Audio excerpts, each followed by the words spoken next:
জীবনে এমন কিছু মুহূর্ত আছে যেখানে আমরা দাঁড়িয়ে বুঝতে পারি আমরা কতটা দূরে চলে গেছি আল্লাহর কাছ থেকে। কখনো কখনো রাতের নীরবতায় অথবা ভিড়ের মাঝে একটা দাঁড়িয়ে হঠাৎ মনে হয় আমি আসলে কার জন্য বেঁচে আছি। এই প্রশ্নই হতে পারে আল্লাহর পথে ফেরার প্রথম ডাক। হারিয়ে যাওয়া আত্মা। মানুষ যখন আল্লাহকে ভুলে যায় তার ভেতর ধীরে ধীরে এক ধরনের শূন্যতা জন্ম নেয়। বাইরে থেকে সব ঠিকঠাক, হাসি, আড্ডা, কাজ, টাকা, কিন্তু ভিতরে অদ্ভুত এক শূন্যতা। তুমি হয়তো ভেবেছ সব কিছুই তো আছে, কিন্তু শান্তি নেই কেন? কোরআন বলছে, যে আমার স্মরণ থেকে মুখ ফিরিয়ে নেয় তার জন্য দুনিয়াতে হবে সংকীর্ণ জীবন। সূরা তাহা 20-124। প্রথম নরম স্পর্শ। আল্লাহ অনেক সময় আমাদের প্রথম ডাক দেন কষ্টের মাধ্যমে। এটা হতে পারে কোনো প্রিয়জনের মৃত্যু, হঠাৎ আর্থিক সংকট, সম্পর্ক ভেঙে যাওয়া, স্বাস্থ্য হারানো। তখন আমরা প্রথমবার গভীরভাবে বলি, ইয়া আল্লাহ, সাহায্য করুন। এটাই সেই মুহূর্ত যখন আল্লাহর সাথে আমাদের সম্পর্ক আবার শুরু হতে পারে। দুনিয়ার মরীচিকা। আমরা দৌড়াই টাকা, নাম, স্ট্যাটাসের পিছনে, যতক্ষণ না বুঝি এগুলো একদিন হারিয়ে যাবে। রসূল সাল্লাল্লাহু আলাইহি ওয়াসাল্লাম বলেছেন, দুনিয়া হলো এক ভ্রমণকারীর মতো হও, যে গাছের নিচে কিছুক্ষণ বিশ্রাম নেয় তারপর চলে যায়। তিরমিজি। তুমি যতই এই দুনিয়ার পিছনে দৌড়াও, তুমি কখনো তৃপ্ত হবে না যতক্ষণ না তোমার হৃদয় আল্লাহর দিকে ফেরে। ভেতরের কণ্ঠস্বর। কখনো কি মনে হয়েছে নামাজ ছেড়ে দিয়েছ অনেক দিন, কিন্তু ভিতর থেকে কেউ ডাকছে? এটাই তোমার ফিতরা। আল্লাহ তোমাকে যে স্বভাব নিয়ে সৃষ্টি করেছেন, এই কণ্ঠস্বর তোমাকে বলে, ফিরে আসো, আমি তোমার রব। আল্লাহ বলেন, তুমি যখন আমার দিকে আসো এক বিগত, আমি তোমার দিকে আসি এক হাত। বুখারী, মুসলিম। ফিরে আসার প্রথম ধাপ। 1. নিজেকে একা বসাও। ফোন, নেট, মানুষের ভিড় থেকে কিছু সময় দূরে। তোমার গুনাহগুলো মনে করো, পালিয়ে যেও না, স্বীকার করো আল্লাহর সামনে। সিজদায় পড়ে যা, বলো, ইয়া আল্লাহ, আমি হারিয়ে গেছি, আমাকে পথ দেখান। এই মুহূর্তে তুমি হয়তো এখনো পুরোপুরি বদলাতে পারোনি, কিন্তু আল্লাহর কাছে তোমার প্রথম কান্না তার জন্য অত্যন্ত মূল্যবান। আল্লাহর প্রতিশ্রুতি। সূরা জুমার আয়াত 53। হে আমার বান্দারা, যারা নিজেদের ওপর জুলুম করেছ, তোমরা আল্লাহর রহমত থেকে নিরাশ হও না। আল্লাহ সব গুনাহ ক্ষমা করেন। এই আয়াত শুধু পড়ার জন্য নয়, এটা তোমার জন্য লেখা হয়েছে। তুমি যত দূরই গুনাহ করো, আল্লাহর ক্ষমা তার চেয়েও বড়। এক ফোঁটা চোখের পানি। রাসূল সাল্লাল্লাহু আলাইহি ওয়াসাল্লাম বলেছেন, যে ব্যক্তি আল্লাহর ভয়ে কেঁদেছে, জাহান্নামের আগুন তার গায়ে লাগবে না। তিরমিজি। তুমি আজ রাতেই একা সিজদায় গিয়ে কেঁদে ফেলো, দেখবে তোমার বুকের ভেতরের বোঝা হালকা হয়ে গেছে। যখন তুমি বছরের পর বছর গুনাহ করে আসছো, মনে হয় আল্লাহ হয়তো তোমাকে ক্ষমা করবেন না, তখন যদি হৃদয়ে একটুখানি না আলো ঢুকে পড়ে, সে আলো বদলে দিতে পারে পুরো জীবন। গুনাহের বোঝা। গুনাহ এমন এক বোঝা যা আমরা অনেক সময় অনুভবই করি না। প্রথমে সেটা মনে হয় ক্ষুদ্র, কিন্তু ধীরে ধীরে সেই গুনাহ আমাদের হৃদয়ে ঢেকে ফেলে। রাসূল সাল্লাল্লাহু আলাইহি ওয়াসাল্লাম বলেছেন, বান্দা যখন গুনাহ করে তার হৃদয়ে একটি কালো দাগ পড়ে। সে যদি তওবা করে, দাগ মুছে যায়, আর যদি গুনাহ করতে থাকে, পুরো হৃদয় ঢেকে যায়। তিরমিজি। শয়তান আমাদের দুইভাবে ধ্বংস করতে চায়। গুনাহকে ছোট করে দেখানো, আরে এটা তো তেমন কিছু না, আল্লাহ ক্ষমা করে দেবেন। আল্লাহর রহমত থেকে নিরাশ করা, তুমি এত গুনাহ করেছো, আল্লাহ তো ক্ষমা করবেন না। উভয়টাই ধ্বংসের পথ। আল্লাহ ক্ষমা করেন, কিন্তু শর্ত হলো তুমি ফিরে আসো। মুক্তির প্রথম আলো আসে অনুশোচনার মাধ্যমে। তুমি যখন সৎভাবে অনুভব করো আমি ভুল করেছি, তখনই তওবার দরজা খুলে যায়। আল্লাহ বলেন, আল্লাহ তাদের ভালোবাসেন যারা বারবার তওবা করে। সূরা বাকারা 2 থেকে 222 নং আয়াত। ভাবো তো, তুমি গুনাহ করেছ, তারপর ফিরে এসেছো, আর আল্লাহ তোমাকে ভালোবেসেছেন। কাঁদার শক্তি, তুমি হয়তো ভাবছো কান্না দুর্বলতার চিহ্ন, কিন্তু আল্লাহর সামনে কান্না হচ্ছে আসল শক্তি। রাসূল সাল্লাল্লাহু আলাইহি ওয়াসাল্লাম বলেছেন, 2 চোখের অশ্রু আগুন স্পর্শ করবে না, আল্লাহর ভয়ে কান্না করা চোখ, আর রাত্রে জেগে আল্লাহর পথে প্রহরা দেওয়া চোখ। তিরমিজি। 1 ফোঁটা চোখের পানি মুছে দিতে পারে তোমার বছরের পর বছর গুনাহ। তওবার শর্ত, সত্যিকারের তওবার 3টি শর্ত: গুনাহ ছেড়ে দেওয়া, আল্লাহর কাছে অনুশোচনা করা, পুনরায় না করার দৃঢ় সংকল্প নেয়া। আর যদি গুনাহ মানুষের হক সম্পর্কিত হয়, তাহলে তার হক ফিরিয়ে দেওয়া জরুরি। আল্লাহ কত দ্রুত ক্ষমা করেন। রাসূল বর্ণনা করেন, একজন মানুষ মরুভূমিতে উট হারিয়ে ফেলল। উটের সাথে ছিল তার খাবার। মানুষের দেহ যেমন অক্সিজেন ছাড়া বাঁচতে পারে না, তেমনি আমাদের আত্মা নামাজ ছাড়া বাঁচতে পারে না। নামাজ শুধু একটি রুটিন নয়, এটা আল্লাহর সাথে সরাসরি যোগাযোগ। যেখানে তুমি হৃদয়ের কথা বলো, তুমি কাঁদো, তুমি শান্তি পাও। কেন নামাজ এত গুরুত্বপূর্ণ? আল্লাহ রসুল সাল্লাল্লাহু আলাইহি ওয়াসাল্লাম মৃত্যুর আগে বারবার বলে গিয়েছিলেন, নামাজ, নামাজ, আর তোমাদের অধীনস্থদের ব্যাপারে খেয়াল রেখো। আবু দাউদ। নামাজ হলো ইসলামের স্তম্ভ, যা আমাদের ঈমানকে জীবিত রাখে। কোরআনে আল্লাহ বলেন, নামাজ কায়েম করো, নিশ্চয়ই নামাজ অশ্লীলতা ও মন্দ কাজ থেকে বিরত রাখে। সূরা আনকাবুত 29-45। আত্মার অক্সিজেন। যেভাবে অক্সিজেন শরীরের প্রতিটি কোষে প্রাণ সঞ্চার করে, তেমনি নামাজ আত্মার প্রতিটি কোণায় নূর ছড়িয়ে দেয়। নামাজ ছাড়া আত্মা ধীরে ধীরে মরে যায়, ফলে মানুষ অস্থির হয়ে পড়ে, হৃদয়ে অজানা শূন্যতা তৈরি হয়। রাসূল সাল্লাল্লাহু আলাইহি ওয়াসাল্লামের ভালোবাসা। রাসূল বলেছেন, আমার চোখের শীতলতা রাখা হয়েছে নামাজে। নাসাই। তুমি কল্পনা করো, যিনি সারা বিশ্বের নেতা, তিনি তার আনন্দ খুঁজে পেতেন নামাজে। নামাজে মনোযোগ আনার উপায়। অনেকেই বলে, আমার নামাজে মন বসে না, কিন্তু মনোযোগ আসে প্র্যাকটিস ও বোঝার মাধ্যমে। কিছু টিপস। নামাজের অর্থ জানো, প্রতিটি আয়াতের অর্থ বোঝো, ধীরে পড়ো, তাড়াহুড়ো করলে হৃদয় স্পর্শ হয় না। দুনিয়ার চিন্তা সরিয়ে রাখো, নামাজের আগে গভীর নিঃশ্বাস নাও, আল্লাহকে কল্পনা করো তুমি যেন তার সামনে দাঁড়িয়ে আছো। নামাজ মিস করার ভয়াবহতা। রাসূল বলেছেন, যে ব্যক্তি আসর নামাজ ছেড়ে দেয় তার আমল ধ্বংস হয়ে যায়। বুখারী। কোরআনে আল্লাহ সতর্ক করেছেন, তাদের পর এমন একদল এলো যারা নামাজ নষ্ট করল ও খেয়াল খুশি অনুসরণ করল, তারা শাস্তির মুখোমুখি হবে। সূরা মারিয়াম 19-59। নামাজের সুফল। হৃদয় শান্তি। আল্লাহ বলেন, নিশ্চয়ই আল্লাহর স্মরণেই হৃদয়ের প্রশান্তি আছে। সূরা রাদ 13-28। গুনাহ মুছে যায়। রাসূল বলেছেন, 5 ওয়াক্ত নামাজ গুনাহ মুছে দেয়, যেমন নদীতে দিনে 5 বার গোসল করলে ময়লা থাকে না। বুখারী, মুসলিম। আল্লাহর সান্নিধ্য। সিজদার সময় বান্দা আল্লাহর সবচেয়ে কাছে থাকে। তোমার নামাজ তোমার জীবন।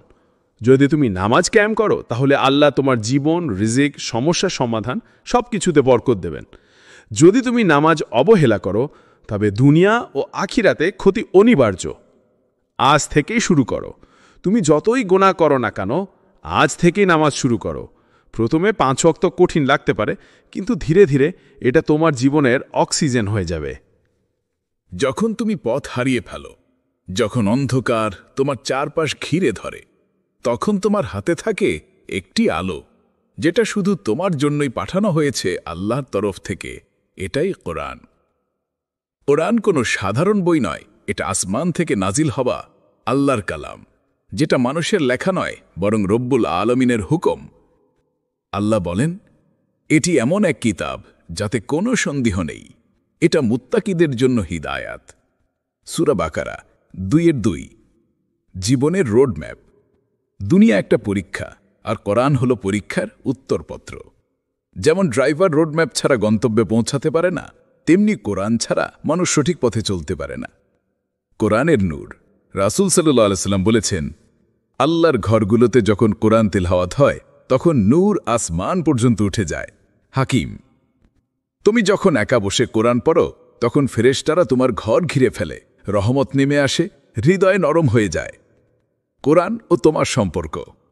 অনেকের সাথে কোরআনের সম্পর্ক শুধু রমজান মাসেই হয়, কিন্তু কোরআন সারা জীবনের জন্য। প্রতিদিন অল্প হলেও পড়া জরুরি, কারণ এটা আত্মার খাদ্য।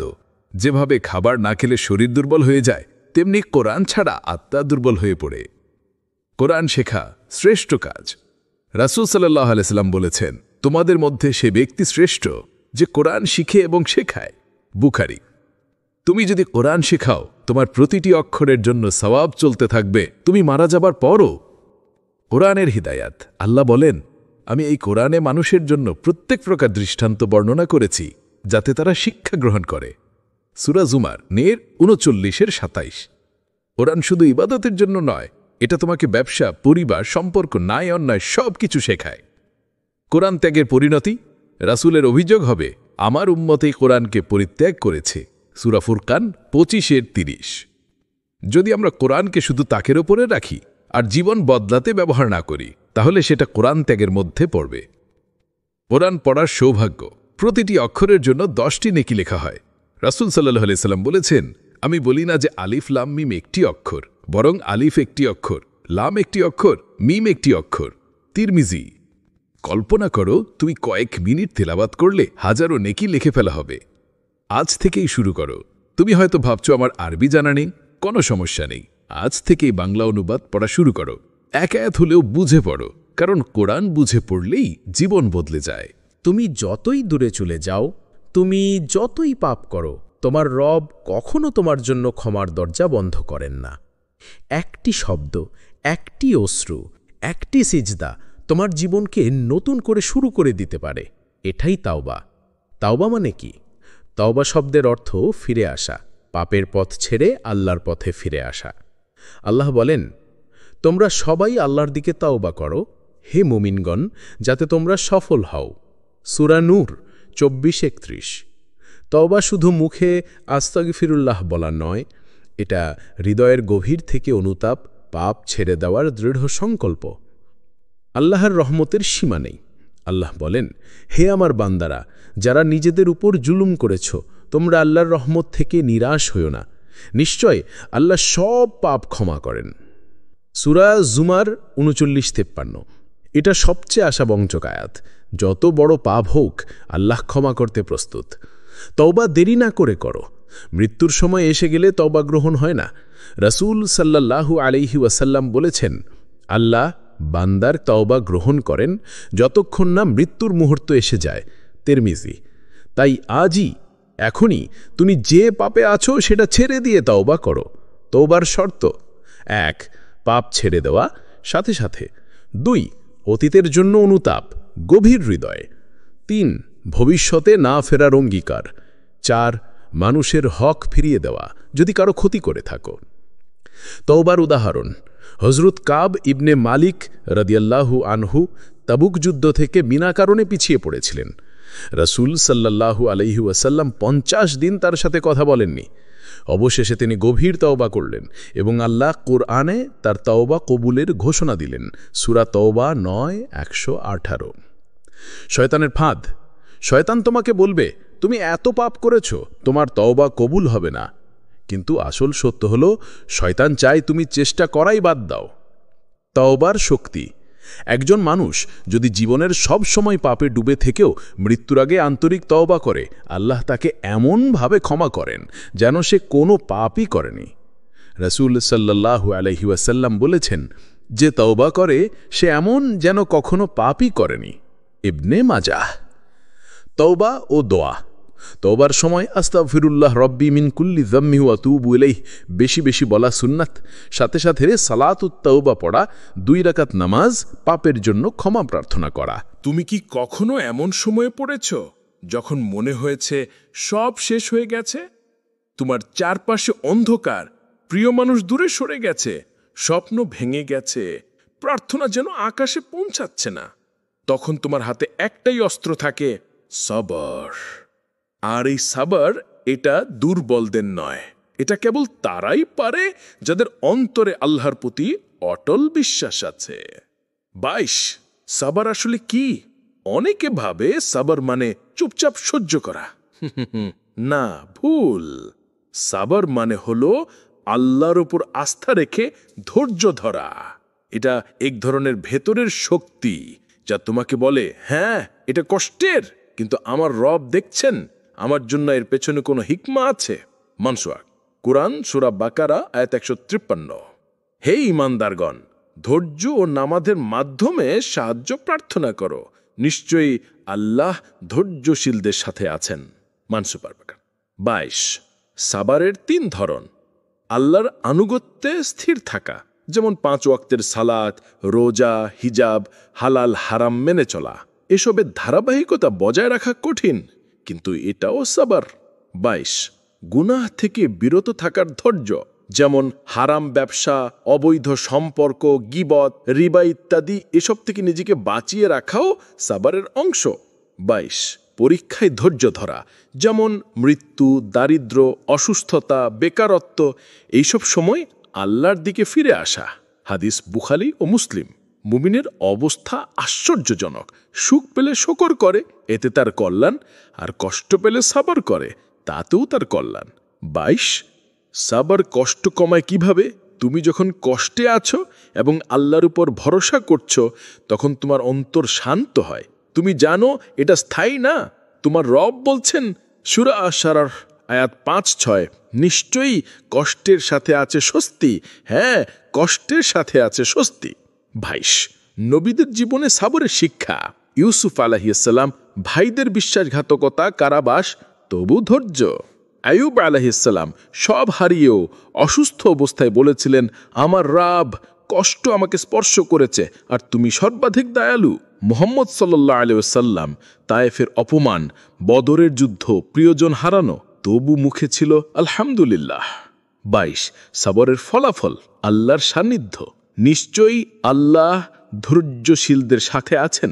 বাকারা আয়াত 153। গুনাহ মাফ, পরীক্ষায় ধৈর্য গুনাহ ঝরিয়ে দেয়। জান্নাত, তাদের ধৈর্যের কারণে জান্নাত ও রেশমি বস্ত্র দ্বারা পুরস্কৃত করা হবে। দাহার আয়াত 12। 22 কিভাবে সাবর বাড়ানো যায়? 1 আখিরাতের কথা বেশি ভাবো। 2 পূর্বের পরীক্ষাগুলো মনে করো, কিভাবে আল্লাহ উদ্ধারী করেছেন। 3 ইস্তিগফার ও দোয়া বাড়াও। 4 ধৈর্যশীল মানুষের সাথে মেলামেশা করো। 5 আল্লাহর সাথে সম্পর্ক শক্তিশালী করো। কোরআন ও হাদিস বেশি পড়ো। 6 সবসময় মনে রাখবে কষ্টের শেষে আছে স্বস্তি। মানুষওয়ান ইত্যাদি। যখন তুমি পথ হারিয়ে ফেলো, যখন অন্ধকার তোমার চারপাশ ঘিরে ধরে, তখন তোমার হাতে থাকে একটি আলো, যেটা শুধু তোমার জন্যই পাঠানো হয়েছে আল্লাহর তরফ থেকে। এটাই কোরআন।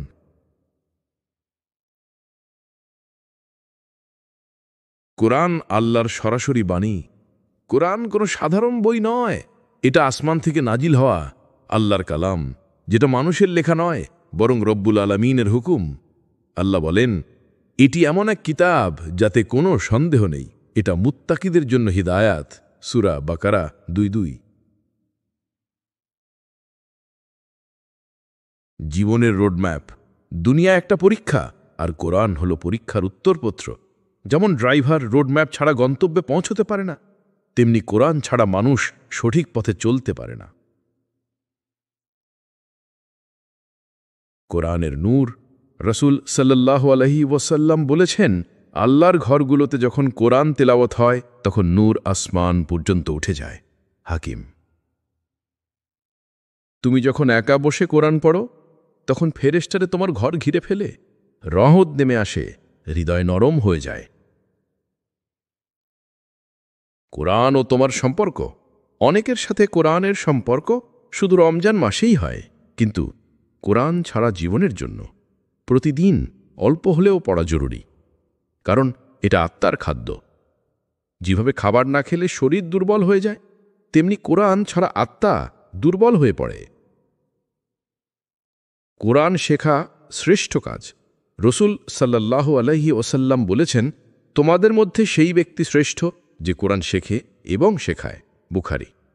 তুই যদি কোরআন শেখাও, তোমার প্রতিটি অক্ষরের জন্য সওয়াব চলতে থাকবে, তুই মারা যাওয়ার পরও। কোরআনের হিদায়াত, আল্লাহ বলেন, আমি এই কোরআনে মানুষের জন্য প্রত্যেক প্রকার দৃষ্টান্ত বর্ণনা করেছি যাতে তারা শিক্ষা গ্রহণ করে। সূরা জুমার 39-27। কোরআন শুধু ইবাদাতের জন্য নয়, এটা তোমাকে ব্যবসা, পরিবার, সম্পর্ক, ন্যায় অন্যায় সব কিছু শেখায়। কোরআন ত্যাগের পরিণতি। রাসূলের অভিযোগ হবে, আমার উম্মাত এই কোরআনকে পরিত্যাগ করেছে। সূরা ফুরকান 25-30। যদি আমরা কোরআনকে শুধু তাকের উপরে রাখি আর জীবন বদলাতে ব্যবহার না করি, তাহলে সেটা কোরআন ত্যাগের মধ্যে পড়বে। কোরআন পড়ার সৌভাগ্য। প্রতিটি অক্ষরের জন্য 10টি নেকি লেখা হয়। রসুল সাল্লাল্লাহু আলাইহি ওয়াসাল্লাম বলেছেন, আমি বলি না যে আলিফ লাম মিম একটি অক্ষর, বরং আলিফ একটি অক্ষর, লাম একটি অক্ষর, মিন একটি অক্ষর। তিরমিজি। কল্পনা করো, তুমি কয়েক মিনিট তেলাওয়াত করলে হাজারো নেকি লিখে ফেলা হবে। আজ থেকে শুরু করো। তুমি হয়তো ভাবছো আমার আরবি জানা নেই। কোনো সমস্যা নেই, আজ থেকেই বাংলা অনুবাদ পড়া শুরু করো। এক আয়াত হলেও বুঝে পড়ো, কারণ কোরআন বুঝে পড়লেই জীবন বদলে যায়। তুমি কি কখনো এমন সময় কাটিয়েছ যখন সব কিছু ভেঙে পড়ছে মনে হয়েছে? যখন স্বপ্নগুলো চূর্ণ বিচূর্ণ, হৃদয়টা ভারী আর চোখে পানি জমে আছে? সেই সময়ে তোমার দুইটা পথ থাকে। একটা হলো হাল ছেড়ে দেওয়া, আরেকটা হলো দাঁড়িয়ে থাকা সবর নিয়ে। আর আল্লাহ সেই দ্বিতীয় পথের মানুষদেরই ভালোবাসেন। সবর মানে কি? অনেকে ভাবে সবর মানে চুপচাপ সব সহ্য করা, কিন্তু আসলে সবর মানে ধৈর্য, দৃঢ়তা এবং আল্লাহর উপর পূর্ণ ভরসা। আল্লাহ বলেন, নিশ্চয় আল্লাহ ধৈর্যশীলদের সাথে আছেন। এখানে সাথে আছেন মানে শুধু দেখছেন না, বরং সাহায্য করছেন, পথ দেখাচ্ছেন, শক্তি দিচ্ছেন। ইসলামে সবরের 3টা বড় ধরন আছে। ইবাদতে সবর, নামাজ, রোজা, হালাল হারাম মেনে চলা, এগুলো ধরে রাখা। পাপ থেকে বিরত থাকার সবর, যখন গুনাহ করার সুযোগ আছে কিন্তু তুমি শুধু আল্লাহর ভয়ে থেমে গেলে। মুসিবতে সবর, যখন বিপদ আসে, রোগ, ক্ষতি, প্রিয়জন হারানো, তখন ভেঙে না পড়ে আল্লাহর কাছে রিজা রাখা।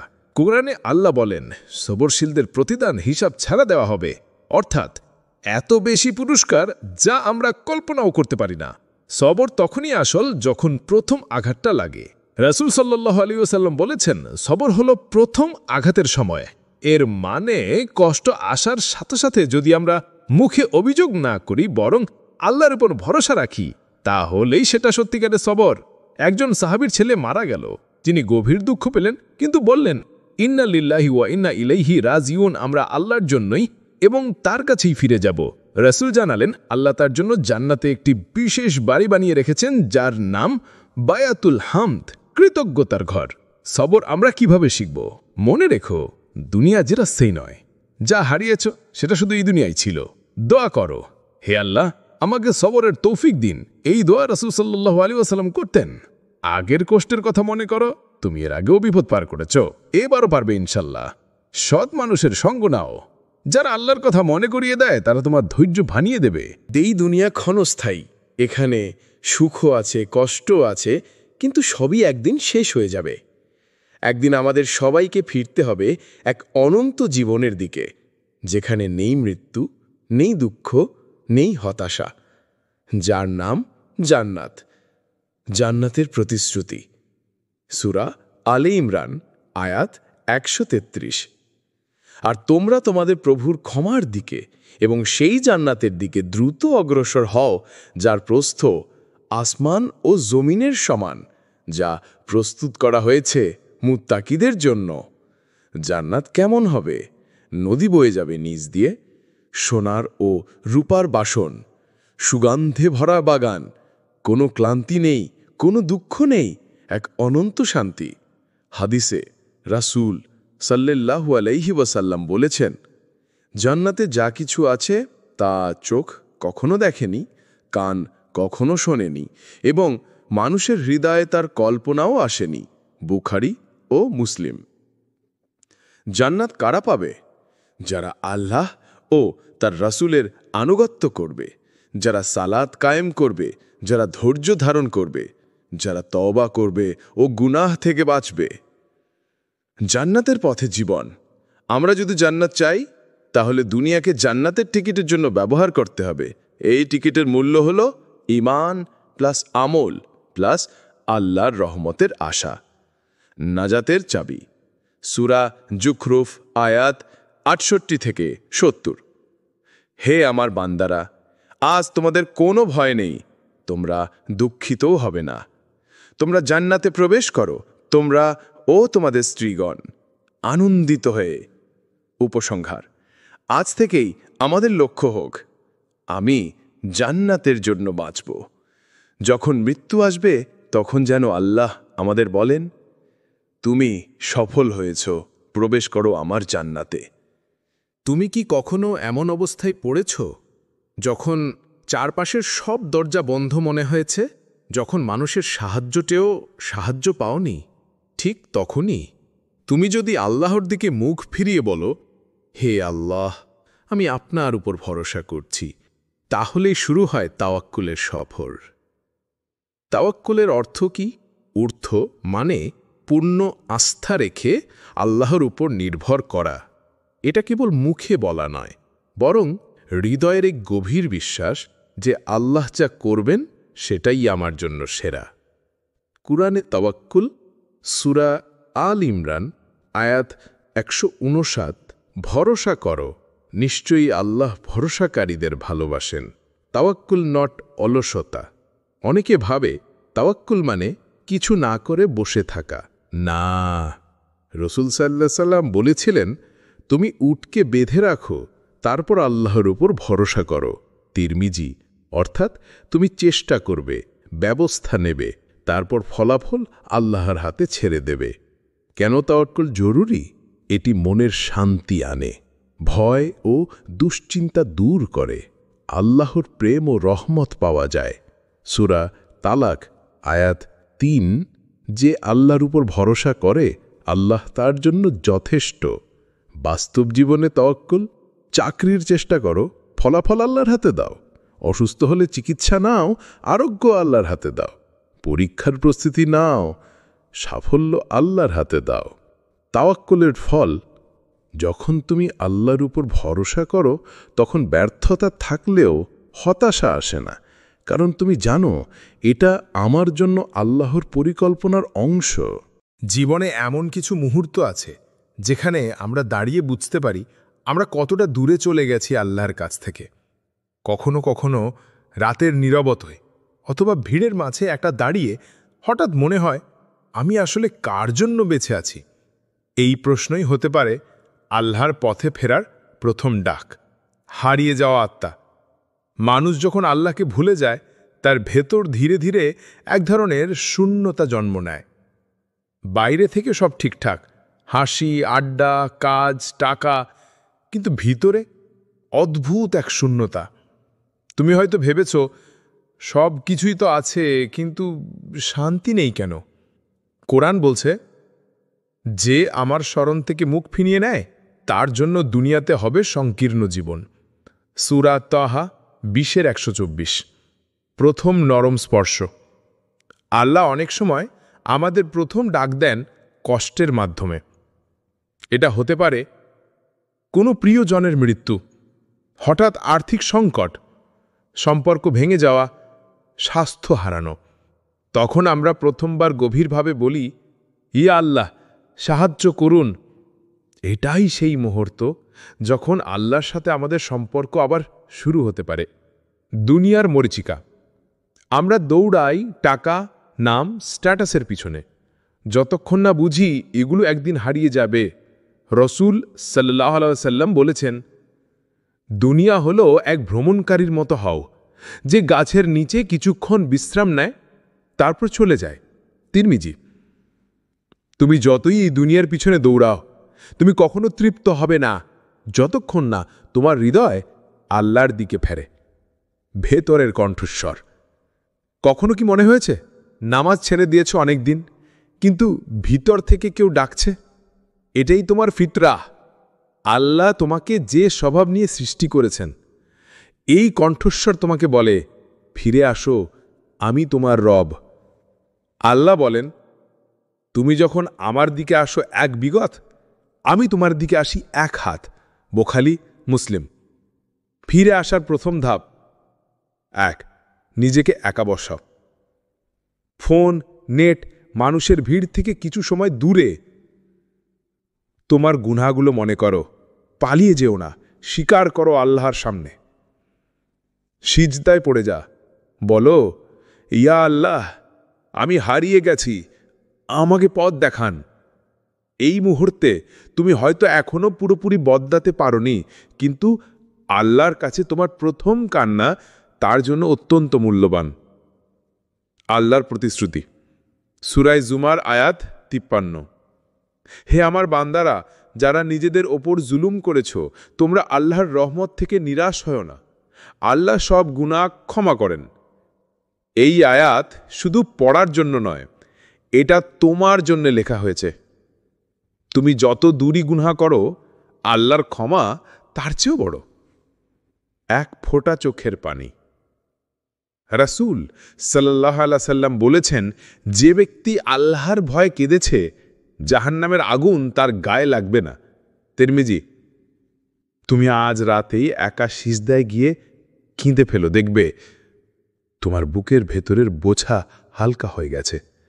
যখন তুমি বছরের পর বছর গুনাহ করে আসছো, মনে হয় আল্লাহ হয়তো তোমাকে ক্ষমা করবেন না, তখন যদি হৃদয়ে একটুখানি না আলো ঢুকে পড়ে, সে আলো বদলে দিতে পারে পুরো জীবন। গুনাহের বোঝা, গুনাহ এমন এক বোঝা যা আমরা অনেক সময় অনুভবই করি না। প্রথমে সেটা মনে হয় ক্ষুদ্র, কিন্তু ধীরে ধীরে সেই গুনাহ আমাদের হৃদয়ে ঢেকে ফেলে। রাসূল সাল্লাল্লাহু আলাইহি ওয়াসাল্লাম বলেছেন, বান্দা যখন গুনাহ করে তার হৃদয়ে একটি কালো দাগ পড়ে। সে যদি তওবা করে, দাগ মুছে যায়, আর যদি গুনাহ করতে থাকে, পুরো হৃদয় ঢেকে যায়। তিরমিজি। শয়তান আমাদের 2 ভাবে ধ্বংস করতে চায়। গুনাহকে ছোট করে দেখানো, আরে এটা তো তেমন কিছু না, আল্লাহ ক্ষমা করে দেবেন। আল্লাহর রহমত থেকে নিরাশ করা, তুমি এত গুনাহ করেছো, আল্লাহ তো ক্ষমা করবেন না। উভয়টাই ধ্বংসের পথ। আল্লাহ ক্ষমা করেন, কিন্তু শর্ত হলো তুমি ফিরে আসো। মুক্তির প্রথম আলো আসে অনুশোচনার মাধ্যমে। তুমি যখন সৎভাবে অনুভব করো আমি ভুল করেছি, তখনই তওবার দরজা খুলে যায়। আল্লাহ বলেন, আল্লাহ তাদের ভালোবাসেন যারা বারবার তওবা করে। সূরা বাকারা 2 থেকে 222 নং আয়াত। ভাবো তো, তুমি গুনাহ করেছো, তারপর ফিরে এসেছো, আর আল্লাহ তোমাকে ভালোবেসেছেন। কাঁদার শক্তি, তুমি হয়তো ভাবছো কান্না দুর্বলতার চিহ্ন, কিন্তু আল্লাহর সামনে কান্না হচ্ছে আসল শক্তি। রাসূল সাল্লাল্লাহু আলাইহি ওয়াসাল্লাম বলেছেন, 2 চোখের অশ্রু আগুন স্পর্শ করবে না। আল্লাহর ভয়ে কান্না করা চোখ, আর রাত্রে জেগে আল্লাহর পথে প্রহরা দেওয়া চোখ। তিরমিজি।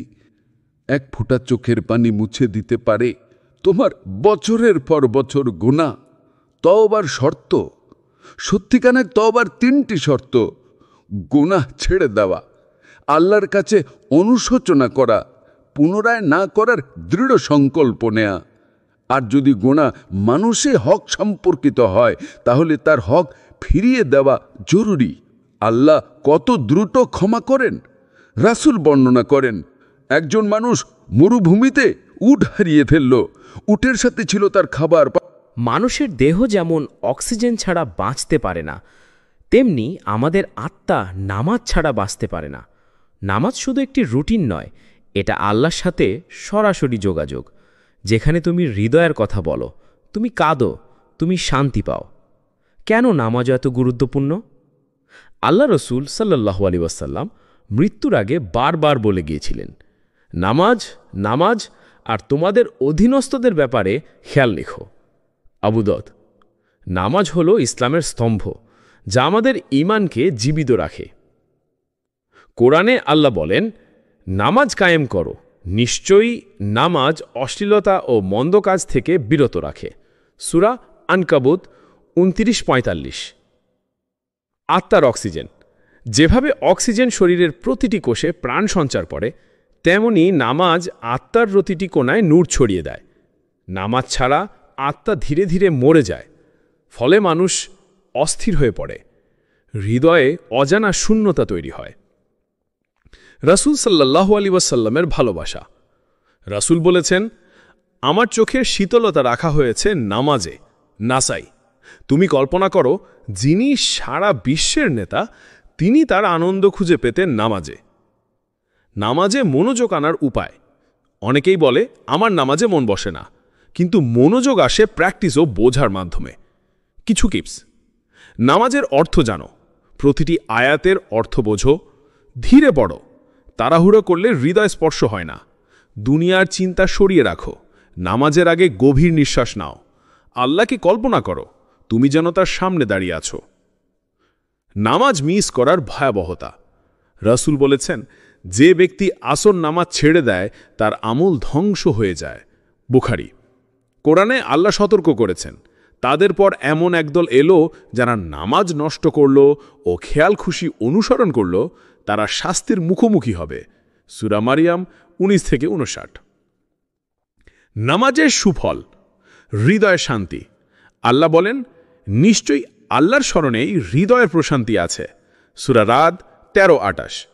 গুনাহ মুছে যায়। রাসূল বলেছেন, 5 ওয়াক্ত নামাজ গুনাহ মুছে দেয়, যেমন নদীতে দিনে 5 বার গোসল করলে ময়লা থাকে না। বুখারী, মুসলিম। আল্লাহর সান্নিধ্য। সিজদার সময় বান্দা আল্লাহর সবচেয়ে কাছে থাকে। তোমার নামাজ তোমার জীবন। যদি তুমি নামাজ কায়েম করো, তাহলে আল্লাহ তোমার জীবন, রিজিক, সমস্যার সমাধান সব কিছুতে বরকত দেবেন। যদি তুমি নামাজ অবহেলা করো, তবে দুনিয়া ও আখিরাতে ক্ষতি অনিবার্য। আজ থেকেই শুরু করো। তুমি যতই গুনাহ করো না কেন, আজ থেকেই নামাজ শুরু করো। প্রথমে 5 ওয়াক্ত কঠিন লাগতে পারে, কিন্তু ধীরে ধীরে এটা তোমার জীবনের অক্সিজেন হয়ে যাবে। যখন তুমি পথ হারিয়ে ফেলো, যখন অন্ধকার তোমার চারপাশ ঘিরে ধরে, তখন তোমার হাতে থাকে একটি আলো, যেটা শুধু তোমার জন্যই পাঠানো হয়েছে আল্লাহর তরফ থেকে। এটাই কোরআন। কোরআন কোনো সাধারণ বই নয়, এটা আসমান থেকে নাজিল হওয়া আল্লাহর কালাম, যেটা মানুষের লেখা নয়, বরং রব্বুল আলমিনের হুকুম। আল্লাহ বলেন, এটি এমন এক কিতাব যাতে কোনো সন্দেহ নেই, এটা মুত্তাকিদের জন্য হিদায়াত। সূরা বাকারা 2-2। জীবনের রোডম্যাপ।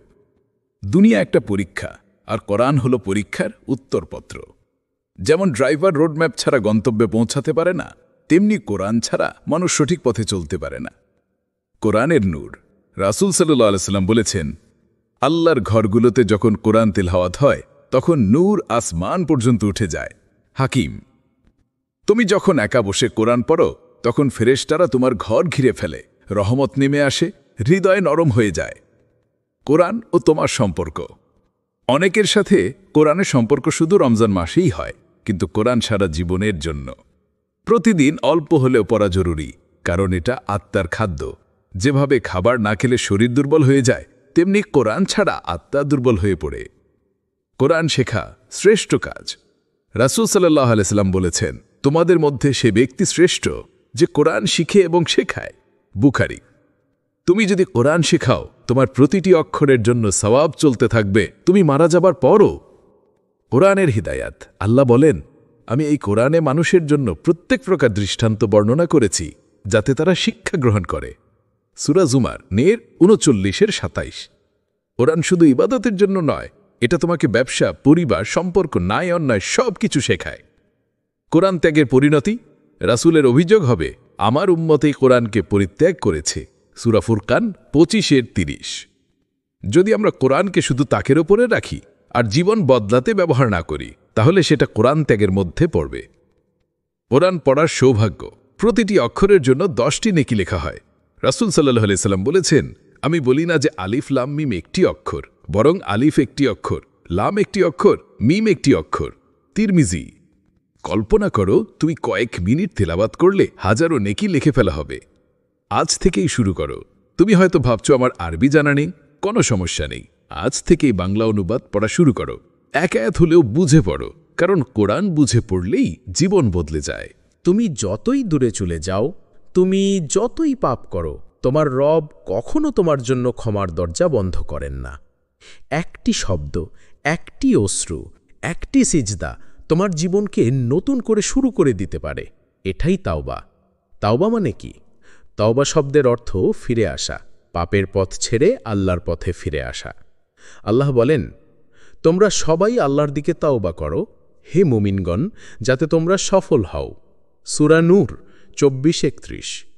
তাওবা শুধু মুখে আস্তাগফিরুল্লাহ বলা নয়, এটা হৃদয়ের গভীর থেকে অনুতাপ, পাপ ছেড়ে দেওয়ার দৃঢ় সংকল্প। আল্লাহর রহমতের সীমা নেই। আল্লাহ বলেন, হে আমার বান্দারা, যারা নিজেদের উপর জুলুম করেছ, তোমরা আল্লাহর রহমত থেকে নিরাশ হইও না। নিশ্চয় আল্লাহ সব পাপ ক্ষমা করেন। সূরা জুমার 39-53। এটা সবচেয়ে আশাবঞ্চক আয়াত। যত বড় পাপ হোক, আল্লাহ ক্ষমা করতে প্রস্তুত। তওবা দেরি না করে করো। মৃত্যুর সময় এসে গেলে তওবা গ্রহণ হয় না। রাসূল সাল্লাল্লাহু আলাইহি ওয়াসাল্লাম বলেছেন, আল্লাহ বান্দার তওবা গ্রহণ করেন যতক্ষণ না মৃত্যুর মুহূর্ত এসে যায়। তিরমিজি। তাই আজই, এখনই তুমি যে পাপে আছো সেটা ছেড়ে দিয়ে তওবা করো। তওবার শর্ত: 1. পাপ ছেড়ে দেওয়া, সাথে সাথে। 2. অতীতের জন্য অনুতাপ, গভীর হৃদয়ে। 3. ভবিষ্যতে না ফেরার অঙ্গীকার। 4. মানুষের হক ফিরিয়ে দেওয়া যদি কারো ক্ষতি করে থাকো। তওবার উদাহরণ: হযরত কাব ইবনে মালিক রাদিয়াল্লাহু আনহু তাবুক যুদ্ধ থেকে বিনা কারণে পিছিয়ে পড়েছিলেন। রাসূল সাল্লাল্লাহু আলাইহি ওয়াসাল্লাম 50 দিন তার সাথে কথা বলেননি। অবশেষে তিনি গভীর তওবা করলেন এবং আল্লাহ কোরআনে তার তওবা কবুলের ঘোষণা দিলেন। সূরা তওবা 9:118। শয়তানের ফাঁদ: শয়তান তোমাকে বলবে, তুমি এত পাপ করেছ, তোমার তওবা কবুল হবে না। কিন্তু আসল সত্য হল, শয়তান চায় তুমি চেষ্টা করাই বাদ দাও। তওবার শক্তি: একজন মানুষ যদি জীবনের সব সময় পাপে ডুবে থেকেও মৃত্যুর আগে আন্তরিক তওবা করে, আল্লাহ তাকে এমনভাবে ক্ষমা করেন যেন সে কোনো পাপই করেনি। রাসূল সাল্লাল্লাহু আলাইহি ওয়াসাল্লাম বলেছেন, যে তওবা করে সে এমন যেন কখনো পাপই করেনি। ইবনে মাজাহ। তওবা ও দোয়া: তওবার সময় আস্তাগফিরুল্লাহ রব্বি মিন কুল্লি যাম্মি ওয়া আতুবু ইলাইহি বেশি বেশি বলা সুন্নাত। সাথে সাথে সালাতুত তাওবা পড়া, 2 রাকাত নামাজ, পাপের জন্য ক্ষমা প্রার্থনা করা। তুমি কি কখনো এমন সময়ে পড়েছ যখন মনে হয়েছে সব শেষ হয়ে গেছে? তোমার চারপাশে অন্ধকার, প্রিয় মানুষ দূরে সরে গেছে, স্বপ্ন ভেঙে গেছে, প্রার্থনা যেন আকাশে পৌঁছাচ্ছে না। তখন তোমার হাতে একটাই অস্ত্র থাকে, সবর। আর এই সাবর, এটা দুর্বলদের নয়, এটা কেবল তারাই পারে যাদের অন্তরে আল্লাহর প্রতি অটল বিশ্বাস আছে। 22. সাবর আসলে কি? অনেকে ভাবে সাবর মানে চুপচাপ সহ্য করা। না, ভুল। সাবর মানে হলো আল্লাহর উপর আস্থা রেখে ধৈর্য ধরা। এটা এক ধরনের ভেতরের শক্তি যা তোমাকে বলে, হ্যাঁ এটা কষ্টের, কিন্তু আমার রব দেখছেন, আমার জন্য এর পেছনে কোনো হিকমা আছে। মানসুয়া, কুরআন সূরা বাকারা আয়াত 153। হে ঈমানদারগণ, ধৈর্য ও নামাজের মাধ্যমে সাহায্য প্রার্থনা করো, নিশ্চয়ই আল্লাহ ধৈর্যশীলদের সাথে আছেন। মানসুপার বাকার। 22. সাবারের 3 ধরন: আল্লাহর আনুগত্যে স্থির থাকা, যেমন 5 ওয়াক্তের সালাত, রোজা, হিজাব, হালাল হারাম মেনে চলা। এসবের ধারাবাহিকতা বজায় রাখা কঠিন, কিন্তু এটাও সাবর। 22. গুনাহ থেকে বিরত থাকার ধৈর্য, যেমন হারাম ব্যবসা, অবৈধ সম্পর্ক, গীবত, রিবা ইত্যাদি, এসব থেকে নিজেকে বাঁচিয়ে রাখাও সাবরের অংশ। 22. পরীক্ষায় ধৈর্য ধরা, যেমন মৃত্যু, দারিদ্র্য, অসুস্থতা, বেকারত্ব, এইসব সময় আল্লাহর দিকে ফিরে আসা। হাদিস বুখারী ও মুসলিম। মুমিনের অবস্থা আশ্চর্যজনক। সুখ পেলে শকর করে, এতে তার কল্যাণ, আর কষ্ট পেলে সাবর করে, তাতেও তার কল্যাণ। 22. সাবর কষ্ট কমায় কিভাবে? তুমি যখন কষ্টে আছো এবং আল্লাহর উপর ভরসা করছো, তখন তোমার অন্তর শান্ত হয়। তুমি জানো এটা স্থায়ী না। তোমার রব বলছেন সূরা আশ-শারহ আয়াত 5-6, নিশ্চয়ই কষ্টের সাথে আছে স্বস্তি। হ্যাঁ, কষ্টের সাথে আছে স্বস্তি। 22. নবীদের জীবনে সাবরের শিক্ষা: ইউসুফ আলাইহিসসালাম, ভাইদের বিশ্বাসঘাতকতা, কারাবাস, তবু ধৈর্য। আইয়ুব আলাইহিসসালাম সব হারিয়েও অসুস্থ অবস্থায় বলেছিলেন, আমার রব কষ্ট আমাকে স্পর্শ করেছে আর তুমি সর্বাধিক দয়ালু। মুহাম্মদ সাল্লাল্লাহু আলাইহি ওয়াসাল্লাম তায়েফের অপমান, বদরের যুদ্ধ, প্রিয়জন হারানো, তবু মুখে ছিল আলহামদুলিল্লাহ। 22 সবরের ফলাফল, আল্লাহর সান্নিধ্য। নিশ্চয়ই আল্লাহ ধৈর্যশীলদের সাথে আছেন।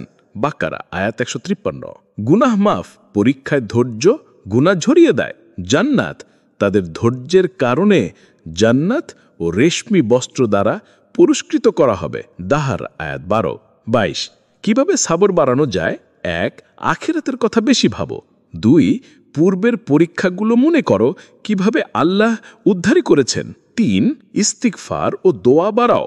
4 ধৈর্যশীল মানুষের সাথে মেলামেশা করো। 5 আল্লাহর সাথে সম্পর্ক শক্তিশালী করো। কোরআন ও হাদিস বেশি পড়ো। 6 সবসময় মনে রাখবে কষ্টের শেষে আছে স্বস্তি। মানুষওয়ান ইত্যাদি। যখন তুমি পথ হারিয়ে ফেলো, যখন অন্ধকার তোমার চারপাশ ঘিরে ধরে, তখন তোমার হাতে থাকে একটি আলো, যেটা শুধু তোমার জন্যই পাঠানো হয়েছে আল্লাহর তরফ থেকে। এটাই কোরআন।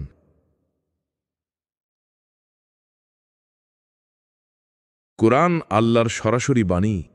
কোরআন কোনো সাধারণ বই নয়, এটা আসমান থেকে নাজিল হওয়া আল্লাহর কালাম, যেটা মানুষের লেখা নয়, বরং রব্বুল আলামিনের হুকুম। আল্লাহ বলেন, এটি এমন এক কিতাব যাতে কোনো সন্দেহ নেই, এটা মুত্তাকিদের জন্য হিদায়াত। সূরা বাকারা 2:2। জীবনের রোডম্যাপ। দুনিয়া একটা পরীক্ষা, আর কোরআন হলো পরীক্ষার উত্তরপত্র। যেমন ড্রাইভার রোডম্যাপ ছাড়া গন্তব্যে পৌঁছতে পারে না, তেমনি কোরআন ছাড়া মানুষ সঠিক পথে চলতে পারে না। কোরআনের নূর। রসুল সাল্লাল্লাহু আলাইহি ওয়াসাল্লাম বলেছেন, আল্লাহর ঘরগুলোতে যখন কোরআন তেলাওয়াত হয়, তখন নূর আসমান পর্যন্ত উঠে যায়। হাকিম। তুমি যখন একা বসে কোরআন পড়ো, তখন ফেরেশতারে তোমার ঘর ঘিরে ফেলে, রহমত নেমে আসে, হৃদয় নরম হয়ে যায়। কোরআন ও তোমার সম্পর্ক। অনেকের সাথে কোরআনের সম্পর্ক শুধু রমজান মাসেই হয়, কিন্তু কোরআন ছাড়া জীবনের জন্য প্রতিদিন অল্প হলেও পড়া জরুরি, কারণ এটা আত্মার খাদ্য। যেভাবে খাবার না খেলে শরীর দুর্বল হয়ে যায়, তেমনি কোরআন ছাড়া আত্মা দুর্বল হয়ে পড়ে। কোরআন শেখা শ্রেষ্ঠ কাজ। রসুল সাল্লাল্লাহু আলাইহি ওয়াসাল্লাম বলেছেন, তোমাদের মধ্যে সেই ব্যক্তি শ্রেষ্ঠ যে কোরআন শেখে এবং শেখায়। বুখারী। তুই যদি কোরআন শেখাও, তোমার প্রতিটি অক্ষরের জন্য সওয়াব চলতে থাকবে, তুমি মারা যাওয়ার পরও। কোরআনের হিদায়াত। আল্লাহ বলেন, আমি এই কোরআনে মানুষের জন্য প্রত্যেক প্রকার দৃষ্টান্ত বর্ণনা করেছি, যাতে তারা শিক্ষা গ্রহণ করে। সূরা জুমার 39-27। কোরআন শুধু ইবাদাতের জন্য নয়, এটা তোমাকে ব্যবসা, পরিবার, সম্পর্ক, ন্যায় অন্যায় সব কিছু শেখায়। কোরআন ত্যাগের পরিণতি। রসুলের অভিযোগ হবে, আমার উম্মাত এই কোরআনকে পরিত্যাগ করেছে। সূরা ফুরকান 25-30। যদি আমরা কোরআনকে শুধু তাকের উপরে রাখি আর জীবন বদলাতে ব্যবহার না করি, তাহলে সেটা কোরআন ত্যাগের মধ্যে পড়বে। কোরআন পড়ার সৌভাগ্য। প্রতিটি অক্ষরের জন্য 10টি নেকি লেখা হয়। রসুল সাল্লাল্লাহু আলাইহি ওয়াসাল্লাম বলেছেন, আমি বলি না যে আলিফ লাম মিম একটি অক্ষর, বরং আলিফ একটি অক্ষর, লাম একটি অক্ষর, মিন একটি অক্ষর। তিরমিজি। কল্পনা করো, তুমি কয়েক মিনিট তেলাওয়াত করলে হাজারো নেকি লিখে ফেলা হবে। আজ থেকেই শুরু করো। তুমি হয়তো ভাবছো, আমার আরবি জানা নেই। কোনো সমস্যা নেই, আজ থেকেই বাংলা অনুবাদ পড়া শুরু করো। এক আয়াত হলেও বুঝে পড়ো, কারণ কোরআন বুঝে পড়লেই জীবন বদলে যায়। তুমি কি কখনো এমন সময় কাটিয়েছ যখন সব কিছু ভেঙে পড়ছে মনে হয়েছে? যখন স্বপ্নগুলো চূর্ণ বিচূর্ণ, হৃদয়টা ভারী আর চোখে পানি জমে আছে? সেই সময়ে তোমার 2টা পথ থাকে। একটা হলো হাল ছেড়ে দেওয়া, আরেকটা হলো দাঁড়িয়ে থাকা সবর নিয়ে। আর আল্লাহ সেই দ্বিতীয় পথের মানুষদেরই ভালোবাসেন। সবর মানে কি?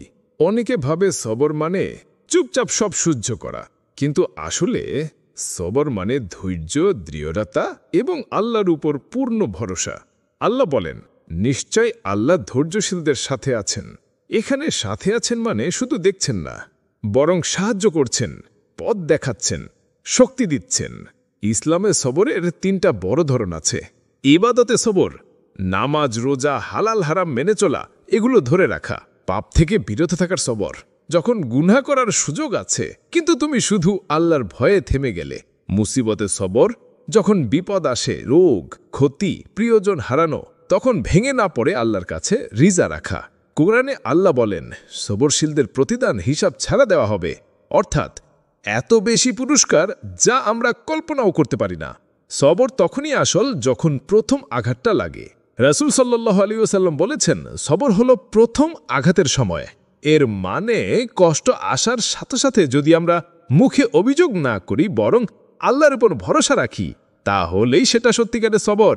একজন সাহাবীর ছেলে মারা গেল, যিনি গভীর দুঃখ পেলেন, কিন্তু বললেন, ইন্না লিল্লাহি ওয়া ইন্না ইলাইহি রাজিউন, আমরা আল্লাহর জন্যই এবং তার কাছেই ফিরে যাব।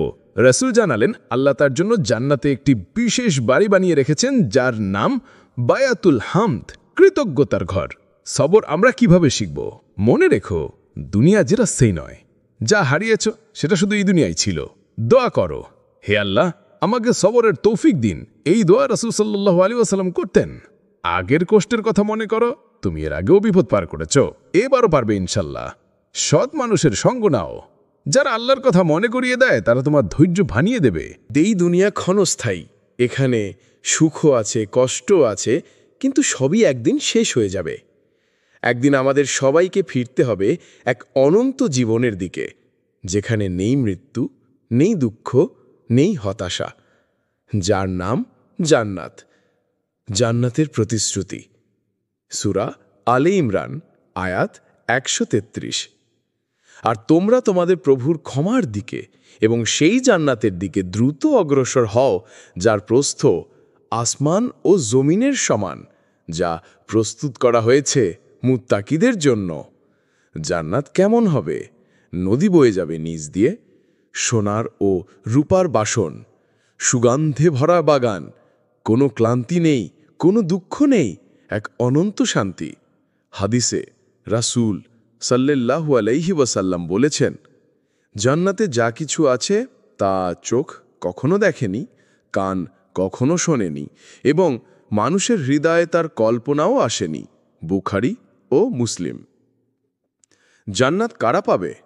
যারা আল্লাহ ও তার রাসূলের আনুগত্য করবে, যারা সালাত কায়েম করবে, যারা ধৈর্য ধারণ করবে, যারা তওবা করবে ও গুনাহ থেকে বাঁচবে। জান্নাতের পথে জীবন। আমরা যদি জান্নাত চাই, তাহলে দুনিয়াকে জান্নাতের টিকিটের জন্য ব্যবহার করতে হবে। এই টিকিটের মূল্য হল ঈমান প্লাস আমল প্লাস আল্লাহর রহমতের আশা। নাজাতের চাবি, সূরা জুখরুফ, আয়াত ৬৮ থেকে ৭০। হে আমার বান্দারা, আজ তোমাদের কোনো ভয় নেই, তোমরা দুঃখিতও হবে না। তোমরা জান্নাতে প্রবেশ করো, তোমরা ও তোমাদের স্ত্রীগণ আনন্দিত হয়ে। উপসংহার, আজ থেকেই আমাদের লক্ষ্য হোক, আমি জান্নাতের জন্য বাঁচব। যখন মৃত্যু আসবে, তখন যেন আল্লাহ আমাদের বলেন, তুমি সফল হয়েছ, প্রবেশ করো আমার জান্নাতে। তুমি কি কখনো এমন অবস্থায় পড়েছ যখন চারপাশের সব দরজা বন্ধ মনে হয়েছে, যখন মানুষের সাহায্য পাওনি? ঠিক তখনই তুমি যদি আল্লাহর দিকে মুখ ফিরিয়ে বলো, হে আল্লাহ, আমি আপনার উপর ভরসা করছি, তাহলেই শুরু হয় তাওয়াক্কুলের সফর। তাওয়াক্কুলের অর্থ কি? অর্থ মানে পূর্ণ আস্থা রেখে আল্লাহর উপর নির্ভর করা। এটা কেবল মুখে বলা নয়, বরং হৃদয়ের এক গভীর বিশ্বাস যে আল্লাহ যা করবেন সেটাই আমার জন্য সেরা। কুরআনে তাওয়াক্কুল, সূরা আল ইমরান, আয়াত ১৫৯। ভরসা করো, নিশ্চয়ই আল্লাহ ভরসাকারীদের ভালোবাসেন। তাওয়াক্কুল নট অলসতা। অনেকে ভাবে তাওয়াক্কুল মানে কিছু না করে বসে থাকা। না, রাসূল সাল্লাল্লাহু আলাইহি ওয়াসাল্লাম বলেছিলেন, তুমি উটকে বেঁধে রাখো, তারপর আল্লাহর উপর ভরসা করো। তিরমিজি, অর্থাৎ তুমি চেষ্টা করবে, ব্যবস্থা নেবে, তারপর ফলাফল আল্লাহর হাতে ছেড়ে দেবে। কেন তাওয়াক্কুল জরুরি? এটি মনের শান্তি আনে, ভয় ও দুশ্চিন্তা দূর করে, আল্লাহর প্রেম ও রহমত পাওয়া যায়। সূরা তালাক, আয়াত ৩, যে আল্লাহর উপর ভরসা করে আল্লাহ তার জন্য যথেষ্ট। বাস্তব জীবনে তাওয়াক্কুল, চাকরির চেষ্টা করো, ফলাফল আল্লাহর হাতে দাও। অসুস্থ হলে চিকিৎসা নাও, আরোগ্য আল্লাহর হাতে দাও। পরীক্ষার প্রস্তুতি নাও, সাফল্য আল্লাহর হাতে দাও। তাওয়াক্কুলের ফল, যখন তুমি আল্লাহর উপর ভরসা করো তখন ব্যর্থতা থাকলেও হতাশা আসে না, কারণ তুমি জানো এটা আমার জন্য আল্লাহর পরিকল্পনার অংশ।